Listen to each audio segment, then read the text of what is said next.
So I want to tell you a story. I'm reminded of this because my parents are here. It's not a haphazard story. It does have to do with what we're going to talk about today. But when we were in high school, so you should know I have two brothers, and we knew how to make mischief. And when we were in high school, Mom and Dad finally got to the point where they could leave us alone at the house for a weekend, or so they thought. So what Mom and Dad would do, I don't know who wrote it, probably Dad, he would write a list of things to do and not to do while they were gone. And so it might be like, I remember this particular situation, they wrote, "Do not invite friends over while we're gone, and do take out the trash," and whatever.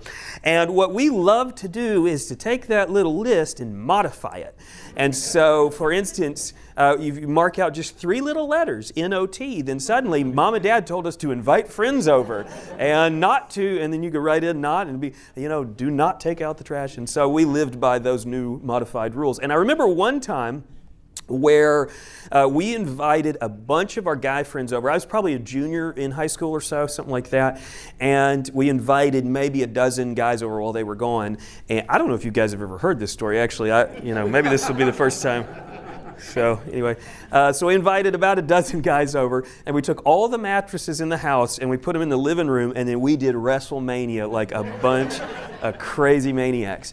And that night, I sustained an injury which was sort of unique. I remember at one point, Mom had this big exercise ball. You know those they're like big inflatable balls. For some reason, I was sitting there with it like this. I was holding on to it, and my buddy came up and just booted it with me holding it, and it busted my lip, and I still have a little knot, and I can feel it right now, actually, still there. And so my face was bleeding, and it gave me a terrible headache. Suddenly, it came on really quick. And so I thought, I need a bed. And so I went looking for the beds. I went to the back of the house like, oh man, there's no mattresses back here. And so I remember laying down on the plywood of my bunk bed at the time. And it was a fantastic night. But here's how it relates to what we're going to talk about tonight. We were really taking a risk because Mom and Dad, they're crafty. They could show back up at any time. They might tell us, we'll be gone for 3 days, show up one day later just to kind of see what's happening, And so we didn't know for sure that they wouldn't do that. We were taking a risk by not being ready and not fulfilling that list of things that they had told us to do. And that relates to today's parables. And I'm calling them the ready residents. It's actually kind of 2 parables, and each parable kind of has 2 different outcomes, but they both have this sort of theme, the ready resident. Now, here's our chart. I know you can't read it. This is a zoomed out view, but this is what we've done so far, and I'm really proud of the amount of parables we've gone through, and we're getting toward the end of our series in our parables. And so let me zoom in on what we're going to do today. You'll see there the homeowner and the servant in charge. These are the 2 parables that we're going to take a look at. And they are in Matthew 24. So you can turn there if you want. Now, I've done kind of a Frankenstein thing with the verses we're going to look at because some of it's from NIV, some of it's from New King James. Because of some translation issues, I kind of put them together. But whatever you're reading in, I'm sure it'll be close enough. Now, I want to tell you what's going on in Matthew 24 because it really sets up our parable. So this is what's called the Olivet Discourse. It's called that because it was given on the Mount of Olives. It's Jesus talking to His disciples. And His disciples come to Him at the beginning of this chapter, and they've heard Him say some things about how the temple was going to be destroyed and how some things were really going to change and there was going to be some destruction. So they come to Him and they say, now how are we going to know when this is about to happen? So that sets up the entire chapter. They're wanting to know, how do we know when the end is about to be here? And He goes through, in chapter 24, He goes through a number of things to be watching for, but ultimately He comes to these parables. And these parables are kind of the end cap of what He has to say about this troubling time that's on its way. And so there's basically 3 parables that we're going to look at over the next few weeks before we're done with the parable series. Today is going to apply in a certain way. Next week's is going to apply in a different way, and we'll talk about that when it comes. And then the third will apply to all of them. So Matthew 24, 36 through 51. Let's take a look at what He says. But understand this, If the owner of the house had known at what time of night the thief was coming, he would have kept watch and would not have let his house be broken into. Now that's the end of our first parable that we're going to look at. And what I want to show you is that in this parable, what we have are two possibilities for one homeowner. You'll notice that there's one homeowner in this parable, but there's really two things that could happen to him. And it's based on his performance. And so we have the homeowner, and he's kind of rocking along. Think of this as a timeline that you see up here. And then he's got two possibilities. I know the words are probably pretty small there, but they say watchful and sleeping. Watchful on the top stem, sleeping on the bottom. And so he could either be watchful, he could be maybe in his window with his binoculars and his rifle, making sure nobody's going to break into the house, or he could say, it doesn't matter, I'll go to sleep. So these are his two options. By the way, there was not rifles in the ancient world. Maybe it'd be a bow and arrow, I don't know. Maybe a dagger, I'm not sure. But he could be watchful, protecting his house, or he could be sleeping. And then what will happen is the thief will come. The thief will arrive at some point in the night where he's not aware of it, and then there will be one of two outcomes. His property will either be secure or his property will be lost. Now this is the essence of what Jesus is giving in this parable. Now this doesn't tell us what the lesson is, this just tells us kind of what Jesus is talking about. So this is basically it. The homeowner has one of two paths that he can follow, and those paths will determine whether his property is secure or lost. So there's some questions that this raises. Who does the homeowner represent? Another question it raises is, who does the nighttime thief represent? Now, I love to answer questions, but we're going to save these questions until we get a big wad of questions, because there's a lot of questions in these parables. I'll tell you what let's do. Let's go to the next parable, and we'll come back to these questions in a minute. So, here's what Jesus follows it up by. He says, "Who then is the faithful and wise servant, whom the master has put in charge of the servants in his household to give them their food at the proper time?" So let's just kind of break this down. What is he saying? So in a household, there is a hierarchy. And there are many servants in a great house, especially if it's a royal house. And what will happen is there is some servant that is in charge of the other servants. And if the master of the house needs to go out of town or go do some business, he'll put somebody in charge, and it will be one of those servants. And so in this story, what he's telling us is that servant who is above the others at this point is given a responsibility, and he is to give food to the other servants. Pretty normal thing in the ancient world. Pretty simple. There's one servant responsible to do a certain task. So let's see what happens. It will be good for that servant whose master finds him doing so when he returns. Truly, I tell you, he will put him in charge of all of his possessions. So once again, let's break down what happens. We got one servant. He's not necessarily the highest servant, not necessarily at this point in charge of everything, but by being faithful, by doing his job, he gets a new assignment, a new station. So because he's faithful in this small thing, the servant then is put in charge of, what does it say there?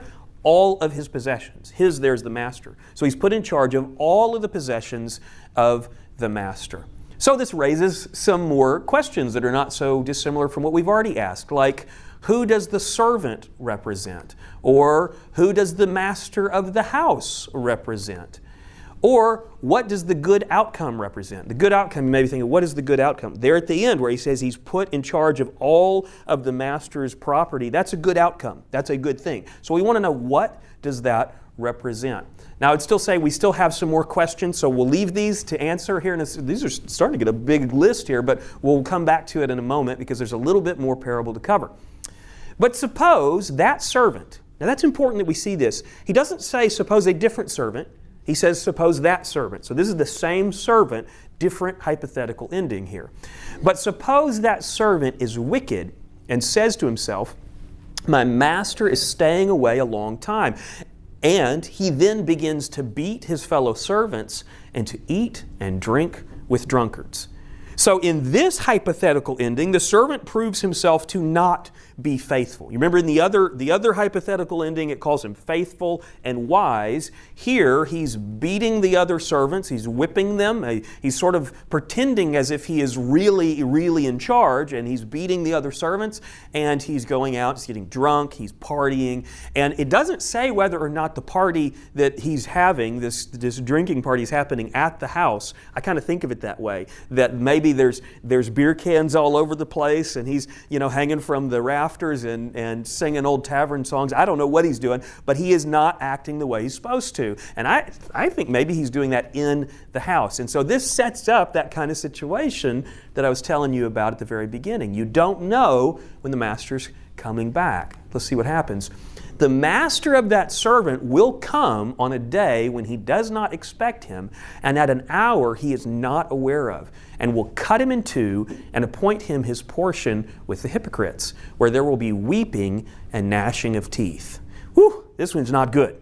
So in the first half of this parable, it's a good outcome, but this is certainly a bad outcome. He's not wise, he's not faithful, and the master comes in, and you can just sort of imagine that moment where the master comes in and sees what he's been doing. What are you doing in my house? I left you in charge, and you're just drinking and partying and whatever. So the master responds by cutting him in two, which does not sound pleasant, and he appoints him a portion with the hypocrites, where there's weeping and gnashing of teeth. Well, this certainly raises some more questions that we'll get to in a second, but what I want to do is take a look at this parable in the same format as the other one with our little diagram. So instead of the homeowner here, we have the servant. Now what we notice is that it's the same concept where this one servant has two possible outcomes. And what they are is he will either be wise or he'll be wicked. If he's wise, he's faithful, he's doing the job that he's been given. If he's wicked, he's drinking with the boys down at the bar all week or whatever it is. And so he's either going to be wise or wicked, and then the master will return. And then, of course, there's one of two possibilities. He'll either be put in charge of all the master's possessions, or he'll have a small portion. You'll notice both of those words are in the parable, possessions and portion. So this raises some more questions. Let's see, what questions could we have? What does the bad outcome represent? We definitely want to know what that is, because this is one of those warning passages that Jesus is telling, you got to be careful because you don't want this to happen to you. So what is that bad outcome? We're going to want to know what that is. Now what I want to do is I want to group these, because as you can sense, really Jesus is kind of telling the same lesson in two separate parables. And so I think these could be grouped together really easily. Who does the homeowner represent and who does the servant represent? Those to me seem so similar, because in both cases it's one person who has two possible outcomes. So let's just kind of explore this a little bit.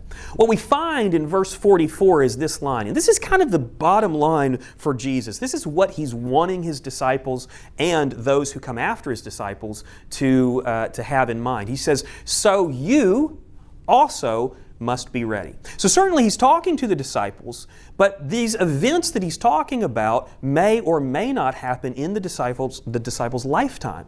So what this means is he's talking to the disciples, but he's also talking to the disciples of the disciples and their disciples and their disciples. And if you go down the timeline, eventually we realize he's talking to us. He's talking to believers. Anybody that's believed in Jesus and is looking forward to His return, what He's saying is, so you also must be ready. So what that means is that the ready and the unready residents represent, let's see if I can get it to go, they represent you. All of these represent you, but they represent you hypothetically. So you can't be both the ready resident and the unaware resident on the day Jesus returns. You will be one or the other. So they represent you in a hypothetical sense. The same is true with the wise servant and the wicked servant. You can't be both on the day that He comes back. You're going to be one or the other. And that's why He's saying it's so important that you be ready. So they represent you, but another way to say it is they represent believers. Believers are what Jesus has in mind here. It's believers who He's talking about. So He's talking to all believers when He says, so you need to be ready. And here's an interesting thing that I noticed this week as I was reading through this, that there's kind of two different reasons. It seems like there's kind of two different reasons why the servant and the homeowner isn't ready. In the case of the homeowner, it seems to me that the resident doesn't know anyone is coming, so he's not ready. I mean, when do we know that a thief is coming? I mean, does a thief call and make an appointment? Hey, I'm thinking I'll be there at midnight. Is anybody going to be home? No? Okay, I'll be there and I'm going to steal your TV. Doesn't happen that way. What happens with a thief is he comes and you may not even be aware that there's a thief in the neighborhood. So it seems to me that what we have here is the resident is unaware, he's unready because he doesn't know that there's a thief coming. But it's different with the servant. If you think about the servant knows his master will return, but is wicked anyway. This is a different kind of wickedness, a different kind of unreadiness when you think about it, because he knows that his master is going to be back eventually. Nonetheless, he's still wicked. So there's really two differences. I mean, there's a difference between why these two are unready, but the bottom line is they're both unready. Neither of them are ready for the return or for the arrival of their unexpected house guests. Now we're going to explore that a little bit more in a minute, but let's just kind of put together what we've seen so far. So the ready resident, that one who is guarding his house, we would call them obedient believers. That's who that represents. The unready residents, we would call them disobedient believers. Now, in the same way, we would say that the wise servant is representing obedient believers and the wicked servant is representing disobedient believers. So, does this represent all believers from all time? Now, you'll remember that I told you that this chapter is about end times, right? Jesus has just told us in chapter 24 about what comes before the tribulation, the great tribulation, what happens during the tribulation, what's going to happen at the end of it, and then he gives this parable. And so I think it's a legitimate question to ask, does this apply to all time? Is this parable for every era? And I think the easiest way to answer it is with a little graph, like I love to do. And it seems to me that this parable is specifically for those who live in this age, before the tribulation. Now what's interesting is that he's going to give a parable that we're going to look at next week that seems specifically to be for those who live in the tribulation. Now it's a really similar lesson, but it has a few differences. It has some different kind of timetables to it. And so we'll look at that in another week. But I think it's important to know that this parable is talking to us. You see, sometimes when we see end time talk in the Bible, people say, oh, that's end times, I don't have to worry about it. But this is one where Jesus is saying, you are in this era where you don't know when this thing is going to happen, and so you need to be ready. So I think the bottom line is it's for us believers right now. So we've dealt with these two grayed out questions. Let's deal with these two questions, which are, who does the nighttime thief represent and who does the master of the house represent? Now I think you already know, we kind of already have a sense of it, but he tells us really straightforward in verse 44. He says, because the Son of Man will come at an hour when you do not expect Him. So, who's the Son of Man? Well, that's a title Jesus used all the time for Himself. And so basically what He's saying is, I'm going to return. I'm going to go away, and I'm going to return at a point when you do not expect me. So, the simplest answer is that the unexpected arrivals represent Jesus. The nighttime thief represents Jesus, and the master of the house represents Jesus. Now, you may say, why would Jesus call Himself a thief? Well, in a sense, He's going to come and steal believers from the world. Now, it doesn't mean it's immoral. It's just, the thing He's focusing on is He's going to show up when you don't expect Him. So He's not saying that He's doing anything immoral when He says, I'm a thief in the night. He's just illustrating the way in which He's going to come. So, the wicked, we already did that one. The night thief is Jesus, and the arriving master is Jesus. Two more. And this is where it starts to get sticky. This is where some of these ideas become a little bit more controversial, and there's a lot of disagreement on some of what we're about to talk about. That's why it's exciting. So, what does the good outcome represent? So the good outcome, if you'll remember, is in the first parable, the good outcome is that his property is secure. In the second parable, the good outcome is that the faithful servant is put in charge of all of the master's possessions. So that's the good outcome. Here they are right here. He would not have, he who would have, goodness, I can't read it. He would have kept watch and would not have had his house be broken into. That's the first. The second is, truly I tell you, he will put him in charge of all his possessions. Now, ultimately, when we see a good outcome in a parable, the bottom line is we want that. Whatever that is, we want that. And that's where Jesus is going with this. So what does this represent?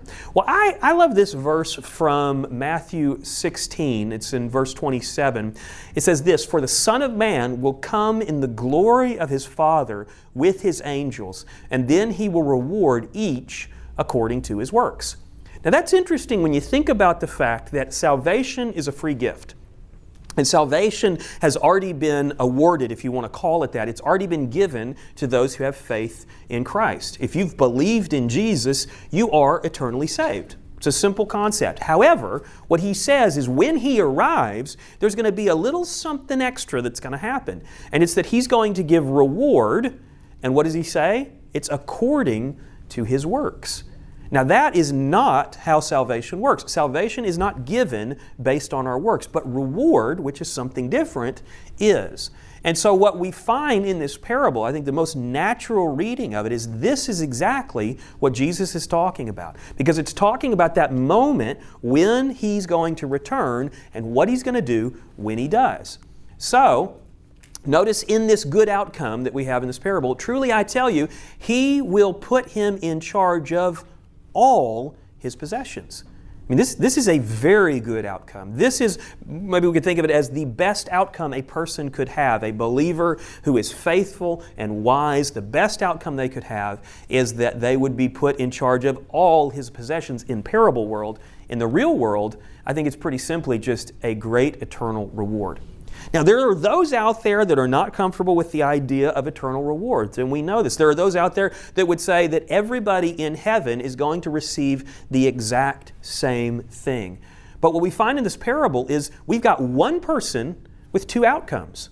And it's hypothetical. Even this one person has the potential of having two different outcomes based on the moment when their Lord returns. So, all possessions, a great eternal reward. Seems to be the simplest and clearest explanation of what Jesus is talking about. And here's the tough one. Here's the one that many people have debated over, and it's what does that bad outcome represent? Let's take a look at that outcome again so we can kind of remember what it says. And, so this is talking about the master returns. This is the unfaithful servant. It says, He will cut him in two and appoint him his portion with the hypocrites, where there will be weeping and gnashing of teeth. I think the first thing we got to ask is, how do you get cut in two? I mean, what is that? What is that talking about? What does that mean? Literally, it has this sense in the Greek of like being sawed in two, kind of like a stage magician might saw someone in two, but it's not a trick in this case. And so he's cut in two. And that's what I want to kind of explore a little bit, because some people will look at this and they'll say, that has got to be representing hell. That has got to be eternal punishment. How could that be anything else? And I have some other ideas on it. So let's just think about this, first of all, that the first thing, he gives us it in order. The first thing that's going to happen is he's cut in two, and then the second, they'll assign him a portion. So which half of the guy gets the portion? Is it his legs? Is it his torso? So we have a bit of a difficulty here. Maybe, just maybe, this doesn't mean he's literally cut in half. Maybe it doesn't mean that he's sawed at the hips. Maybe it means something a little bit different. So let me give you some ideas. Cut him in two could be similar in English to something like he pierced his heart. He bit his head off. He cut him off at the knees, which I love that one. I don't like the idea of it, but it's very similar to what it sounds, because if you cut somebody off at the knees, you could say that's like being cut in two. Or maybe he got a tongue lashing. Now, in each of these, what they are is an illusion, an imagery of violence that represents something specific. And I'll just ask you, because I think everybody knows, what do these basically mean? Somebody's getting griped at, right? Somebody's getting a verbal rebuke. Somebody's getting a complaint filed verbally against their face. Does the person actually get his heart pierced through with a dagger? No. This is talking about words that hurt. Did somebody literally open their mouth and use their teeth to decapitate a person? No. This means that somebody's getting a verbal rebuke. And to me, this is the simplest explanation of what Jesus is talking about here. So I think we could replace cut him in two with a phrase like verbally rebuked. I think that's what happens first. I think the guy gets a verbal rebuke. It's explained to him why this was not a good path. This was not a good action to take. And then the second is it says that he is assigned a portion. He's given a portion. Now, I'll just let you in on this. These NIV Bibles that we have here, they're going to have a different phrase in there. They're going to say something like, he's assigned a place with the hypocrites. And to me, that sounds a lot scarier. I like the New King James Version. I think it's a little bit more faithful on this particular verse. And so he is assigned a portion. Let's take a look at how it's worded. And assign him his portion with the hypocrites.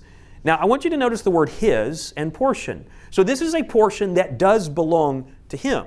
We're talking about possession. We're talking about portion. We're talking about something that belongs to this servant based on what? His works. It's based on his performance. So, here's the traditional view. The traditional view is that the portion, or the place in some translations, is the lake of fire. That's what a lot of people will say. When they come to this, they'll see this phrase and they'll say, this has got to be hell, right? This has got to be somebody being thrown into hell. And so they'll say the portion of the hypocrites is the lake of fire. And what that implies, if that is true, is that all hypocrites are going to be in hell. And if that's the case, we're all in trouble. We are all in trouble. You know, sometimes people, I've told you this before, sometimes people say, I don't go to church because the church is full of hypocrites. And I usually say, yeah, it's the only place that'll take us. I mean, we got to be somewhere, right? So yes, it is full of hypocrites. In fact, the Bible confirms that. In the New Testament, we have a number of passages where it talks about believers who we know are saved who are hypocrites. A great example we're going to look at in the Bible study this Thursday is Peter. Do you know that Paul actually calls Peter a hypocrite at one point? He's doing something he shouldn't be doing, and Paul calls him out, and he says he and his companions played the hypocrites. And so Peter sometimes is a hypocrite. So if being a hypocrite gets you thrown into the lake of fire, well, then we'll all be there with Peter. But I don't think that's what he's saying. That just doesn't make sense with the way that the story flows. It doesn't make sense. We don't have to jump to that conclusion. So here's what I think helps us understand what Jesus is talking about here. So for the wise servant, it tells us that he put him in charge of all his possessions. Notice what he says about the wicked servant. He assigns him his portion. Now, doesn't that feel kind of similar? It's not a question of what is your destiny. It's a question of what is your inheritance? What is your ownership? What are you going to get? What do you get from this? And so it seems in this parable, although it's unbeknownst to the servant and the homeowner, this is a test. This is a time period where you're going to be observed, and based on how you perform, that's what you're going to get. That's the reward. That's the recompense. That's the payback that you're going to get. We're not talking about a destination in hell or heaven. We're talking about what they're going to have once they're in heaven. And I think that's a much easier way to read the parable. I think the other traditional view gets us into all kinds of difficulties. So, remember this, for the Son of Man will come in the glory of His Father with His angels, and then He will reward each according to his works. Is that not what we just saw in the parable? The guy performs a certain way. Either he's going to perform well or he's going to perform poorly, and he is rewarded according to his works. So I think it just is so simple here that this is what Jesus is getting at. So, the wise servant gets all possessions and the wicked servant gets a small portion. Now, how small is that portion? Is it a zero portion or is it just a small amount? Honestly, I don't know. I think it's possible that it's a zero portion, but at the same time, maybe the servant did some things that were good, but for the most part, he just didn't do much that was valuable. And so maybe he gets a small portion, like maybe he's in charge of putting the trash bags in the trash can and carrying that out. I don't know. He's put in charge of something maybe, but it doesn't tell us what it is. Whatever it is, it's not the same thing as being in charge of all of the master's possessions. So, it is a little bit different. But I like to say it is a difference not in kind, but but in quantity. It's not a difference in kind. It's not that he is thrown into hell. It's a difference in quantity. And that quantity we could call a lack of eternal reward. Is it a full lack of a reward? I don't know. I probably, maybe not, maybe, who knows. But whatever it is, it's less than the other servant got, and it's based on his performance. So, the hypocrite's portion, easiest way to look at it, and to me a beautiful way to look at it, is that it's a lack of eternal reward because it removes that function that steals away our assurance. We need assurance to have a good relationship with the Lord. And when we read these parables in a way that erodes our assurance, it begins to break down a lot of what's in our mind. So, will there be regret in heaven? This is one of the things that many people complain against this idea. They say, well, it doesn't make sense that there will be regret in heaven. But notice what the verse actually says. He says, where there will be weeping and gnashing of teeth. Now, we've talked about this phrase for, I think, 3 weeks now. And we said 3 weeks ago that this phrase is used differently. It means something. It means sorrow. It means sadness. But it's sometimes used of people that are thrown into the lake of fire. Sometimes it's used for people who have a bad outcome at the judgment seat of Christ. It is not always associated with hell. And so, where there will be weeping and gnashing of teeth is an ancient idiom for basically, they're going to be sorry. They're going to be sad that they didn't perform better. It does not have to mean that somebody goes into hell. And we see it used so many different times that we don't need to jump to that conclusion. So will there be regret in heaven? Here's the difficulty. It seems like that's what Jesus is saying. I know that doesn't fit with our concept. Now, I'm not sure that we could go so far as to say that there's sorrow for those, or there's just regret seems to be the best word for it to me. And here's a thought for you that maybe you could chew on. That when Jesus returns, there's going to be a 1,000-year period where He reigns on the earth. We call that the millennial kingdom. And then there's going to be an eternal period that starts after that, and then it's a new heaven and a new earth. Now, there's one point in this timeline where it says God will wipe away the tears from all of their eyes. Do you know where it is? Is it at the beginning of the millennial kingdom or the eternal kingdom? It's actually at the beginning of the eternal kingdom.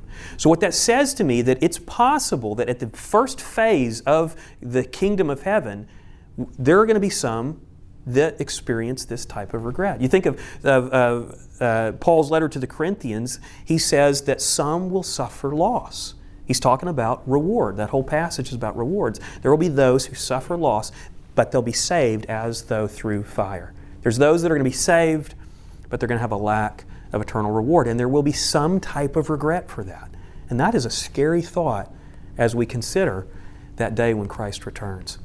So how could the wicked servant represent a saved person? This is another objection that some people are going to have. How could that wicked servant be someone who's saved? And we hear phrases like this with what I would call the traditional view. If you're really saved, you'll behave. You ever heard this kind of thought? If you're really saved, you'll behave. Tell my kids that. A true Christian can't intentionally live in sin. I've heard this. Sometimes it's called practice sin. A true Christian can't practice sin. It has to do with it being intentional and continuing in sin. Another traditional view might say it this way: if He's not Lord of all, then He's not Lord at all. Ever heard that one? Sounds clever, but what it basically means is if you don't make Him Lord in the sense that if you don't behave, if you don't follow His commandments, if you don't do what He says, then He's clearly not your Lord and therefore you're not saved. That's what the traditional view will sometimes do with this parable. You have to make Jesus Lord of your life. I actually heard this week in a YouTube video. A guy was kind of going on about making Jesus Lord of your life. What does that mean? Well, it depends on what the person is saying. If that means that you believe in Him for eternal life, then great. But what most people mean when they use this phrase, or what often is meant, is that you got to behave. You got to do what He says or He's not your Lord. And if He's not your Lord, you're not saved. And so this is where the traditional view goes with this parable pretty often, is that if that servant is wicked, then he proves that he was never saved in the first place, or he proves that he's lost his salvation. That is the traditional view. But there's a problem with it in this parable, and it's pretty simple. It's in the verse. Therefore keep watch, because you do not know on what day your Lord will come. It doesn't say the Lord. it uses a personal designation here. He's your Lord whether you behave or not. If you've believed in Him, if you have placed your faith in Him for salvation, even if you don't behave, He's still your Lord. And He's going to show up on a day when you don't expect it. That doesn't mean He's not your Lord. It doesn't mean He's going to throw you into hell. What it means is you're going to be embarrassed when He shows up. You know, it makes me think of a young lady I knew when I was in college, and we'd kind of become friends, and she was a believer, but she had kind of wandered from the faith a bit in her college years, and was talking to her, at some point, and just this phrase, I don't even know what we were talking about, this phrase stuck out to me. Again, I might have said this to you before, but she said that if Jesus came back today, I would be really embarrassed about how I'm living. What I love about that, she didn't say if Jesus came back today, I think He'd throw me in hell. She understood that, no, man, I'm saved.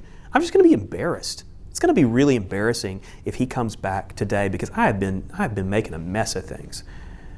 And I think that's exactly what Jesus is talking about here. So, what's the result of the parable? What's our lesson? What's our bottom line? What do we need to take away from it? I think you've already got it, but let's just kind of take a look at what Jesus says here. Therefore, you also be ready, for the Son of Man is coming at an hour you do not expect. But about that day or hour no one knows, not even the angels in heaven, nor the Son, but only the Father. As it was in the days of Noah, so it will be at the coming of the Son of Man. For in the days before the flood, people were eating and drinking, marrying and giving in marriage, up to the day Noah entered the ark. And they knew nothing about what would happen until the flood came and took them all away. That is how it will be at the coming of the Son of Man. Therefore, keep watch, because you do not know on what day your Lord will come.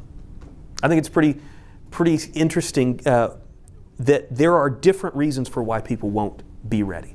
I mean, what He's basically saying is there will be people that are not ready, that Jesus is going to come back and they're not going to be ready. And you'll remember we talked about this a little bit a few minutes ago, that the resident in the first parable, he didn't know, it seems, that the thief was coming. And so he wasn't ready because he wasn't aware. But the servant knew that master was coming back. Yet he was wicked. He decided to be wicked even though he knew his master was coming back. So let's kind of make this simple. Either you don't know or you don't care. That's basically what it seems like He's saying.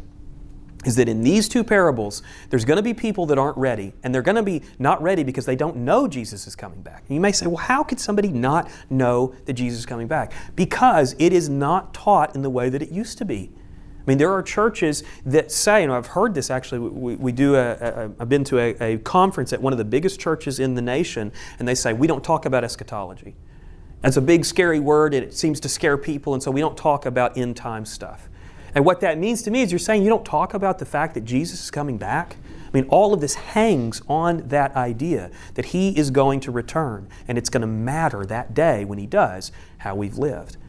And so there are millions of believers who simply don't realize that Jesus is going to come back. Another method that happens that leaves people unaware is that a lot of times the kingdom in the New Testament, even in the Old Testament, is spiritualized.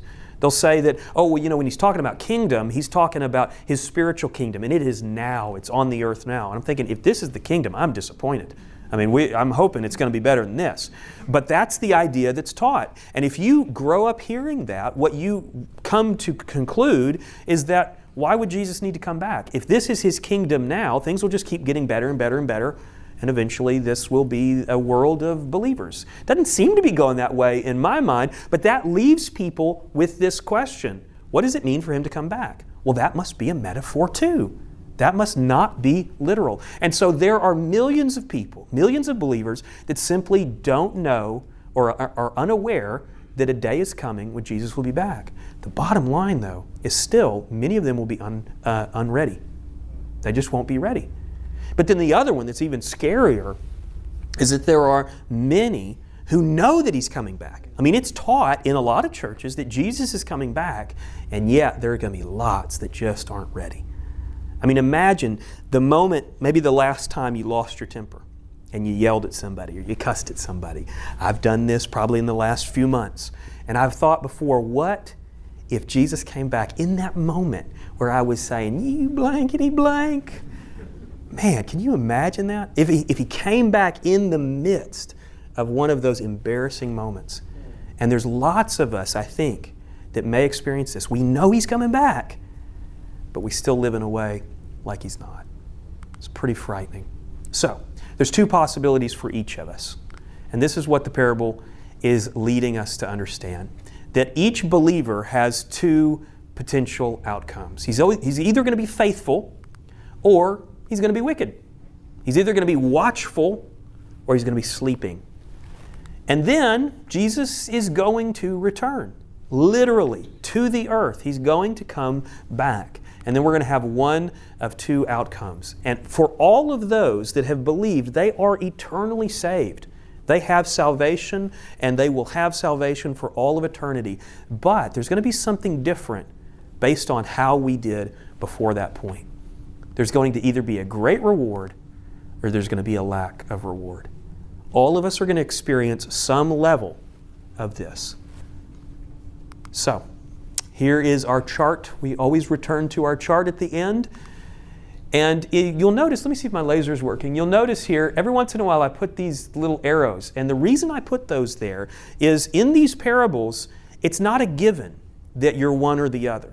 The idea is that you can move from one to the other. You may become a believer at some point, and for a while you're a wise servant, you're waiting for Jesus to return. But then the old girlfriend comes in town and it falls apart, or whatever it is. Or you go back to the bottle, or whatever your vice is, whatever my vice is. There are days when we look a bit more like this than we look like this. Same with the resident. And I think it's a reminder that Jesus is not only saying in the long term, but in this day today, let's live like He's going to come back. And I think maybe that's just the way we have to deal with it, is focus on the day that we're in. Not saying I'm going to be focused on being ready for the next 20 years. Be focused on being ready today. I think part of that starts with our prayer life. If you think about Jesus' model prayer, one of the things that He put in this prayer that we're supposed to do every day in some form is, Thy kingdom come. He wants us to be focused on the fact that He is headed back at some point in the near and immediate future. So, this is our parable today, the ready residents. This applies to our period now. Next week, we have the 10 virgins. You're going to want to come for that just because it's an interesting name. You got to admit, interesting name. But that's a parable that's going to apply to the tribulation. Now, we still learn a lot from it, but it's going to apply to believers in the tribulation period. And then the Parable of Talents is the last parable we're going to do in this series. We'll do that, 2 weeks from now, and that applies to both of these periods. So we'll look forward to that. So that is the parable of the ready residents.